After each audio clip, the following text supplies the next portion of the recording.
Hi guys, എല്ലാവർക്കും വീണ്ടും ടെക്മാർട്ടിലേക്ക് സ്വാഗതം. ഇന്ന് ഞാൻ വന്നിരിക്കുന്നത് നമുക്കിങ്ങനെ ഇങ്ങനത്തെ ഒരു ഗ്ലാസിൻ്റെ മുകളിൽ ഒരു ക്യാൻഡിൽ സെറ്റ് ചെയ്യാനാണ്. നമ്മൾ സാധാരണ ഈ ക്യാൻഡിലൊക്കെ ഈ മെഴുക് വെച്ചിട്ടാണ് ചെയ്യണത്. ഇത് വെള്ളത്തിൽ വർക്ക് ചെയ്യണതാണ്, പക്ഷേ ഇതിൽ നമ്മൾ ഓയിലൊക്കെയാണ് യൂസ് ചെയ്യണത്.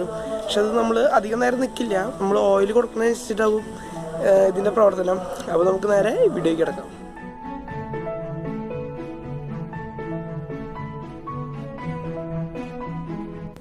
അപ്പോൾ നമുക്ക് ആദ്യം ചെയ്യേണ്ടത് എന്താണെന്ന് വെച്ച് കഴിഞ്ഞാൽ, നമ്മൾ ഈ ഗ്ലാസ്സിക്ക് കുറച്ച് വെള്ളം ഒഴിക്കണം. നിങ്ങൾക്കിപ്പോൾ ഏത് കളർ വെള്ളം വേണമെങ്കിൽ ഉപയോഗിക്കാം, അതിന് കളറില്ലെങ്കിലും കുഴപ്പമില്ല. ഞാൻ ഇവിടെ പച്ച നിറത്തിലുള്ള വെള്ളം എടുത്തത് കളർഫുള്ളാകാൻ വേണ്ടിയിട്ട്. അത് നിങ്ങളുടെ ഇഷ്ടം പോലെ, നിങ്ങളുടെ ക്രിയേറ്റിവിറ്റി. ഇനി നമുക്ക് അടുത്തത് വേണ്ടത് അങ്ങനത്തെ ഒരു പ്ലാസ്റ്റിക് കവറാണ്. ഇതിൻ്റെ മുകളിൽ തിരി പിടിപ്പിക്കാനാണ്. അപ്പോൾ അതിന് വേണ്ടിയിട്ട് നമുക്കൊരു ചെറിയ പൊത്തിട്ട് കഴിഞ്ഞാൽ തിരിയിൽ കറക്റ്റായിട്ടിരിക്കും. ആ തിരിനെ നമുക്കൊന്ന് വേണമെങ്കിൽ ഒന്ന് ചെറുതാക്കാം. തിരിത്തിരി നീളം കൂടുതലായി ഗ്ലാസ്സിക്ക്.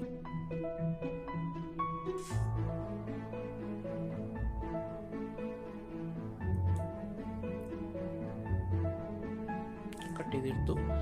ഇനി നമുക്ക് ആ ഹോളിക്ക് ഈ തിരിനായിരിക്കും ഒന്ന് കടത്തി വയ്ക്കാം.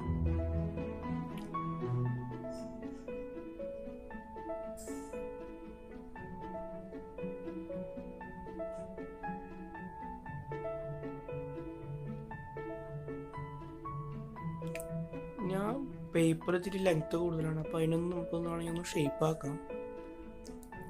ഈ ഗ്ലാസ്സിലിരിക്കാൻ മന്തിയിൽ വേണം നമ്മൾ ആ പേപ്പർ. അപ്പോൾ നമുക്ക് അതിനൊന്ന് കട്ട് ചെയ്ത് ഷേപ്പ് ആക്കാം. നമ്മൾ ഷേപ്പ് ആക്കിയിട്ടുണ്ട്. ഇനി നമുക്ക് എന്താ വേണ്ടതെന്ന് വെച്ച് കഴിഞ്ഞാൽ, ഈ സംഗതിനെ നമുക്ക് ആ വെള്ളത്തേക്ക് ഒന്ന് ടിപ്പ് ചെയ്യാം. ഇപ്പം നമ്മൾ ആ തിരി നമ്മുടെ ഈ വെള്ളത്തേക്ക് നമ്മൾ ഡിപ്പ് ചെയ്തിട്ടുണ്ട്. നമ്മൾ ശ്രദ്ധിക്കേണ്ടതെന്ന് വെച്ച് കഴിഞ്ഞാൽ, തീ വല്ലാണ്ട് ലെങ്ത്ത് കൂടാൻ പാടില്ല. ലെങ്ത്ത് കൂടിക്കഴിഞ്ഞാൽ തീ പിടിക്കാത്തൊരു താമസം ഉണ്ടാവും. അപ്പോൾ ലെങ്ത്ത് എപ്പോഴും ഒരു മിനിമം സൈസ് ആവണം, അത് ശ്രദ്ധിക്കണം നമ്മൾ. ഇനി നമുക്ക് അടുത്തതായിട്ട് വേണ്ടതെന്ന് വെച്ച് കഴിഞ്ഞാൽ കുറച്ച് ഓയിൽ. ഇതിപ്പോൾ ഞാൻ വെളിച്ചെണ്ണയാണ് ഉപയോഗിക്കുന്നത്. വെളിച്ചെണ്ണയാണ് ഏറ്റവും നല്ലത്. പക്ഷേ ഇനിയിപ്പോൾ നിങ്ങളതിൽ വെളിച്ചെണ്ണ ഇല്ലെങ്കിൽ അല്ല സൺഫ്ലവർ ഓയിലോ അങ്ങനെ ആയാലും കുഴപ്പമില്ല.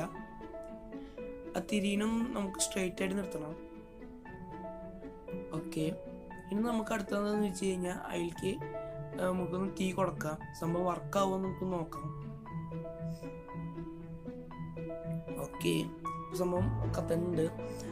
ഇപ്പോൾ നമ്മളിപ്പോൾ ഒഴിച്ച വെളിച്ചെണ്ണ ഒരിക്കലും നമ്മുടെ വെള്ളമായിട്ട് മിക്സ് ആവില്ല. അതുകൊണ്ടാണ് ഇത്ര കറക്റ്റായിട്ട് തീ കത്തുന്നത്. നമ്മൾ പഠിച്ചിട്ടുണ്ടല്ലോ, ഓയിലും രണ്ട് ഡെൻസിറ്റി കാരണമുണ്ട്, രണ്ട് ലെവലായിട്ട് നിൽക്കണം. നമുക്ക് ഇവിടെ നോക്കുമ്പോൾ കാണാം, വെളിച്ചെണ്ണ വേറെ ലെവലിലും ഇത് വേറെ ലെവലിൽ നിൽക്കുന്നത് കാണാം.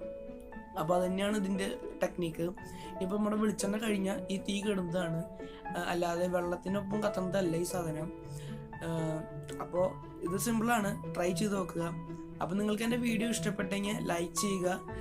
ഇതേപോലെ കൂടുതൽ വീഡിയോസ് കാണുന്നതിനായി എൻ്റെ ചാനൽ സബ്സ്ക്രൈബ് ചെയ്യാനും ബെല്ലൈക്കൺ പ്രസ് ചെയ്യാനും മറക്കരുത്. അപ്പോൾ ക്യാമറമാൻ ലിബിനോടൊപ്പം സ്റ്റെറിൻ CJ, ഗുഡ് ബൈ.